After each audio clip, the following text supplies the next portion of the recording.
was saying in the tribute video, Maul, y'all talk we the head and not to tell, but most of y'all to tell. Whoa. Y'all living from check to check. Oh, you said that? Yeah, I said Mr. B wasn't. I said Mr. B wasn't. Wow. Mr. B was the head, bro. He wasn't on that. Most of y'all living from check to check. He had more people crying from that one little line than the action film. Hey, y'all playing. That's why he the GOAT. No, I'm just saying, I'm being real though. I'm saying, bro, we got these traditions that you're worshiping, and they not working for nobody. These traditions are not helping you. So I'm saying, though, so I told Didi, I was like, yo, just do me a favor with us and the kids. Like, yo, we do have some traditions, and there's some strong ones. The ones we need to give to them, let's give to them if they would take them, and let's explain why we do what we do, and give them the freedom to do what they need to do for themselves. Like, but no more of this. It's like, yo, what are you doing? Like, what are you doing this for? Even the funeral.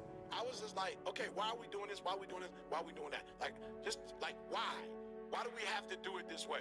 Why is it? And you know, you got people that, you know, are just stuck, Carl. And so for me, it's just like, yo, you do have 5 senses and you do have a brain. Use your brain for you. Like literally. So like use it for you. Like stop using it to survive in this world. Like, yo, all of us are going to go with Mr. B win. That's the exact difference between humans and animals. That's it. But do we really got 5 senses? Or do we got 6? Well, you might have 6 depending on who you are.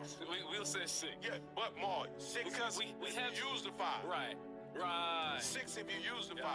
If you don't use 3 or 4 of them, you ain't gonna. There's no reason for you to add a 6. Because I seriously I'm with you. And that was a good movie too. Like literally the vision. 6 cents. Yeah. That's a sense. That's a sense. Vision is a sense that people don't use. I'm just saying they don't use it. They don't use it. So you separating sight and vision. Yeah. Absolutely. Sight is what you can see. Absolutely. Everybody can see. Yeah. But vision. Well, I struggle. Except for you. Yeah. Right. Okay. But vision is really able to see several years down the road. Like, that's what I was telling my daughter. I told her, I gave her an assignment. I said, I need you to write out your life. I said, I want you to write out what you want your ideal life to be in the next 5 years. I said, I want it, and then she was like, and what? And so I gave her the 5 pillars to make it practical. I said, what you want your faith life to look like in 5 years, your relationship with God? We're going to start there. And then I said, I want you to write that out. I said, family life. I said, not the family life that you necessarily got with us. Right. Your family life. How many kids, Ayana? What's their name? Yeah. And then I showed her. 1994. I wrote down your name on a piece of paper. I wrote down your brother's name. I wrote down your sister's name. And I wrote down your mother's name as my wife. I wrote all this stuff out. And I said, I'm living today. I created my vision in 1994. 30 years ago, and we are living in it today. I said the only regret I have when I wrote all this stuff out is that I based everything I had off of my sight. I said I didn't have enough exposure in 1994 when I was writing this down to really, if I would have known everything that I know now.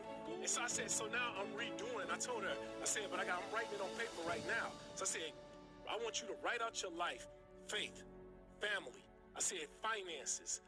How much money do you want to make? I said, your fitness. How do you want to look? I said, how do you want the shape of your body? And I said, your freedom, where you want to travel? So I had to write it all out. And I said, I'm going to hold on to this. And I said, in the next 10 years, we're going to go back and revisit. Read that. That's good. You're getting ahead of your future right now. Yep. And I said, I want you to have a copy of this so you can know what you're working towards. Yep. And then now when something or someone comes in your life and they don't look like this vision, then you got to let it go. You got to let it go. A job come in your life. You got to let it go. It don't look like this. Even if weight start coming in your life, you're not healthy. It don't look like the vision I wrote down. That vision is your roadmap. So now you are ahead of your present. Yeah. So now everything you're doing today is working towards that Let me ask vision. you this question though. And again, I think I know the answer, but you explain it since you're on this vein. Is it easier to do sight than it is vision, or is vision harder than sight? Or do you find Most people are scared of vision. You're scared of vision. But is it harder? Do you find vision to be harder? Most people, I'm just saying. Most people don't even. Most people that I come across, real talk. I'm saying you. Oh, for me. Do you find? No. My vision is, and I'm real talk. I'm giving an honest answer. It's harder for me it's easier for me to believe and live in vision than it is for sight. I don't believe the things I see with my eyes. Have you ever believed the things you saw with your eyes? No, that's why I never agreed with anything. Okay. I stood off as, I came off, even as a young age, I came off as being the one that never agreed. I never was agreed with the whole idea of being a police officer or being, working a 9 to 5. I never agreed. I always used to question why all the houses in my neighborhood look the same. Remember I told you that? Everybody got the same house. They drive the same car. They work the same amount. So I used to see this and I never agreed with this. Yeah. The things I saw, why I gotta wear the same clothes? I always came off as being either ungrateful or being challenging everything. And I always felt like it's more. That was my vision. My vision was like literally knocking because I wanted to have a certain kind of life for my family. That life I wanted to have came from my vision. And that vision felt real to me. That's why I stuck with it. The vision of a little J. I had a vision of little J. My sight told me we wasn't having a boy. My sight told me that we tried everything. It just ain't meant to be. Oh well, maybe I should just be grateful with the 2 kids I got. The girl, it just ain't it ain't for me. My brother got boys, I got all girls. That's the way it is. Maybe I'll just adopt his boys as my sons. He'll adopt my daughters as his daughters. No, my vision told me, no, Jamal, you wrote this down back in 1994 that you was gonna have a son. And he's gonna have your name. He wasn't gonna say Tommy, it was gonna have your name. My vision was so real that it kept me fighting.